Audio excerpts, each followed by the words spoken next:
CNN 24 news में आपका स्वागत है। विकास ठाकरे जी के मार्गदर्शन में आज नागपुर महानगर पालिका के खिलाफ मटका फोड़ आंदोलन किया गया। प्रभाग नंबर 8 की समस्या लेकर हुई चर्चा। विकास ठाकरे जी के मार्गदर्शन में मध्य नागपुर मोमिनपुरा प्रभाग नंबर 8 की समस्या रोड खराब, जगह जगह गड्ढे, पीने की पानी की व्यवस्था नहीं। मोमिनपुरा यूनानी कार्यालय प्रभाग नंबर 8 में सफाई कर्मचारी की कमी, कचरा उठाने की हाथ ठेले की कमी, ऐसे अनेक मुद्दे को लेकर चर्चा हुई। नागपुर से शहबाज अख्तर की रिपोर्ट।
हप्ता वसुली करते 2,000 रुपये।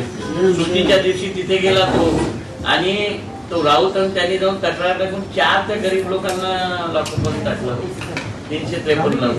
मग या शहरातल्या लोकांनी व्यवसाय नाही करायचा, म्हणजे अतिक्रमणाच्या नावावर मोठमोठ्या लोकांना संरक्षण देतात।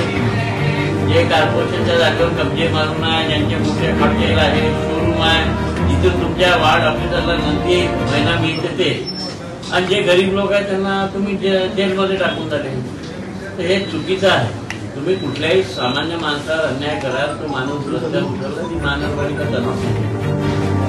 आणखी इथे आम्ही आता जवळपास 15 वर्ष काम केलं आहे, सगळे पदं पाहिले आहे इथे सर्वसामान्य जनतेला सोयी देण्यासाठी महानगरपालिका, जनतेवर अन्याय करण्यासाठी